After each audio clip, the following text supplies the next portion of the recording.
I need to tell you something, and I need you to really hear me. That thing you're chasing, the money, the promotion, the house, the body, the respect, whatever it is that you think is going to finally make your life work, it's not going to give you what you think it will. I'm William, 77 years old, and I spent 50 years of my life running after things that were never going to fill the hole I was trying to fill. 50 years.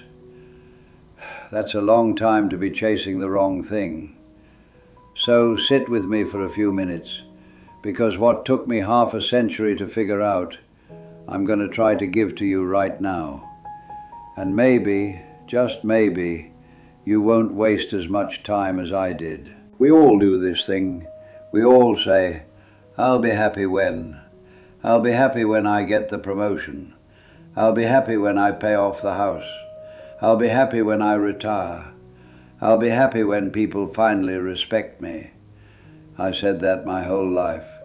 My whole damn life. And you know what? I got the promotion. I paid off the house. I retired. People respect me, I think. I don't know.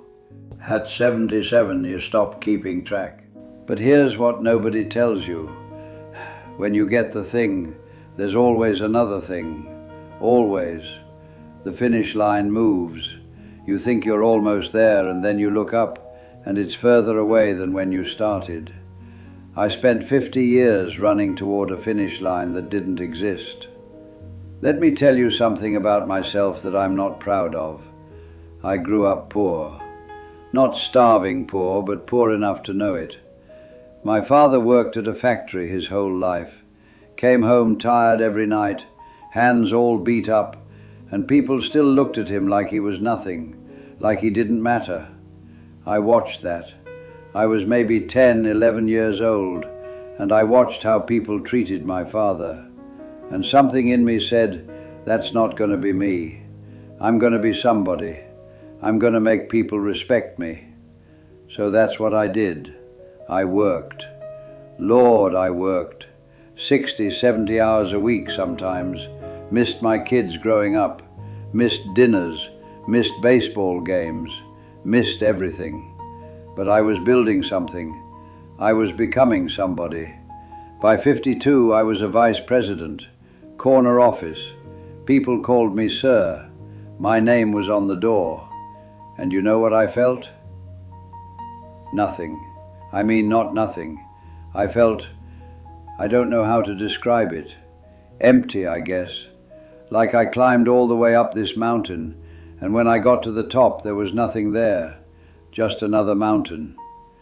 I remember sitting in that corner office, door closed, looking out the window thinking, this is it? This is what I gave up everything for? Took me another 20 years to understand what happened. 20 years. I'm a slow learner, I guess. Here's what I finally figured out. I wasn't chasing money. I wasn't chasing titles. I wasn't even chasing respect. Not really. I was chasing a feeling. I wanted to feel like I was enough, like I mattered, like I was worthy of being here. That's what I was really after. And I thought if I just achieved enough, if I just climbed high enough, I'd finally feel it. But you can't get that feeling from a job title. You can't get it from a paycheck. You can't get it from people calling you sir. That feeling, the feeling of being enough, I could have given that to myself the whole time. I didn't need anyone's permission. I didn't need to earn it. I just needed to decide. Decide that I was worthy, that I mattered, that I was enough, exactly as I was. I could have done that at 25. I did it at 73. That's 48 years I wasted trying to earn something that was already mine. Same thing happened with my marriage. Different story, same mistake. I thought if I provided enough, if I gave my wife the house, the cars, the nice things, she'd be happy. We'd be happy. That was my job, right? Provide. So I provided. I provided the hell out of that marriage. But you know what my wife actually wanted? She wanted me. Present, listening, there. And I wasn't. I was at work, or thinking about work, or too tired from work to be any kind of company. We almost split up when I was about 48, and it wasn't because I wasn't successful. It was because I was gone. Even when I was home, I was gone. She told me once, I remember this clear as anything, she said, "William, I don't need the money. I need you. I need you to look at me. I need you to hear me. I need you to be here." And I didn't understand. I thought I was being here. I was paying the bills, wasn't I? I was keeping a roof over our heads. Took me a long time to understand the difference between providing for someone and being present with someone. They're not the same thing, not even close. I'm 77 now. Most of my friends are around my age, some older, some younger. A few of them are gone already, and I've noticed something interesting. The ones who are miserable, they're still chasing, still comparing, still keeping score. I got a friend, he's 84 years old, and he's still mad that his neighbor has a nicer car. 84, still looking over the fence, still measuring himself against other people, and he's miserable, absolutely miserable. I got another friend, she's 79, and all she talks about is what she doesn't have. Her knees hurt, her kids don't call enough, her pension isn't big enough, everything is a complaint, everything is a problem. She's been unhappy as long as I've known her, and she's going to be unhappy until the day she dies, because she's still waiting for something outside of her to change, so she can finally be okay. But then I got other friends, and these people, I don't know what it is exactly, but they got something, a lightness, a peace. They're not trying to prove anything to anyone. They're not keeping score. They're just here, present, curious about things, enjoying what's in front of them. My friend Earl, he's 86, and this man is the happiest person I know. He doesn't have much, little apartment, fixed income, health isn't great, but he wakes up every morning grateful. He's always learning something new, reading something, asking questions about things. He told me once, he said, "William, I spent 60 years trying to be somebody. Now I'm just trying to be here, and it's so much better." That's the difference. It's not money, it's not health, it's not even family, though that helps. It's whether you've made peace with yourself, whether you've stopped chasing and started being. You want to know what real freedom feels like? I'll tell you what it feels like. It's not having a bunch of money. I got friends with money who are trapped in their own heads, worried about everything, can't enjoy anything. Real freedom is when the things that used to bother you don't bother you anymore. When someone says something nasty and it rolls off you like water. When you're not walking around needing everyone to like you. When you can look in the mirror, see a 77-year-old man looking back at you and say, "Yeah, that's me, and I'm okay with that." Real freedom is not needing anything outside of you to be okay inside of you. And that, my friend, that takes most people a lifetime to figure out. Some people never figure it out. They die still chasing, still waiting, still thinking happiness is around the next corner. Here's the trap, and I want you to really understand this. You think once you get the thing, you'll be satisfied, but you won't. There's always another thing. I paid off my house when I was 58. Thought I'd feel free. Thought I'd finally relax. You know what happened? I started worrying about the next thing. Retirement savings. Healthcare costs. What if the market crashes? What if this? What if that?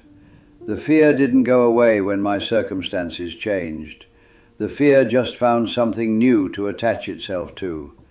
And that's when I realized something important. The fear doesn't leave when your life gets better. The fear leaves when you change. When you decide you're not going to let it run your life anymore. When you decide that you're okay, right now, today, regardless of what happens tomorrow. That's an inside job. No amount of money can do that for you. No achievement, no relationship. It's something you got to do yourself. Everything I thought I wanted, the title, the money, the house, the respect, I didn't actually want those things. I wanted to feel safe. I wanted to feel like I mattered. I wanted to feel loved. And I was looking for those feelings in all the wrong places. I was trying to get them from my job, from my bank account, from other people's opinions. But those feelings, safety, worthiness, love, I could have given them to myself, any time.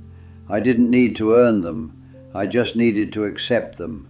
Accept that I was already safe, already worthy, already loved. That sounds simple. I know it does. But it took me 50 years to really understand it. And I'm still working on it, honestly.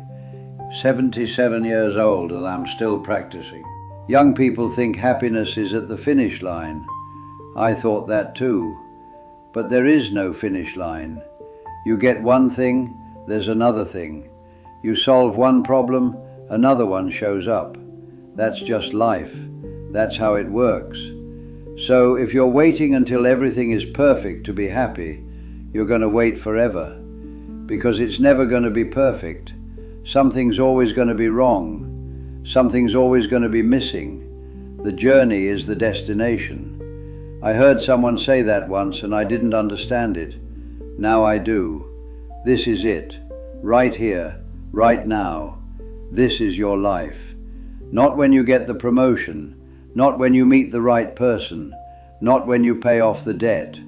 Now. If you can't find some peace on the way to where you're going, you're not going to find it when you get there either. I promise you that. I've been there. The arrival doesn't feel like you think it's going to feel.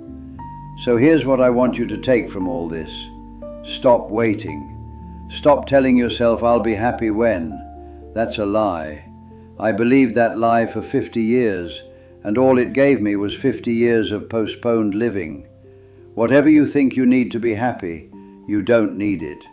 What you need is to decide you're enough, right now, today, with everything exactly as it is. You're enough. You hear me? You're already enough. You don't have to prove it. You don't have to earn it. You just have to accept it. I'm 77 years old. I've made a lot of mistakes. I've chased a lot of wrong things. I've wasted a lot of time. But the one thing I know for sure is this. Everything you're looking for is already inside you. You just got to stop running long enough to notice. If this meant something to you, share it with somebody who's grinding themselves into dust, chasing something that's never going to make them whole. And tell me in the comments, what's your I'll be happy when? What are you waiting for? What would change if you just decided you were enough right now? Subscribe if you want more of these conversations.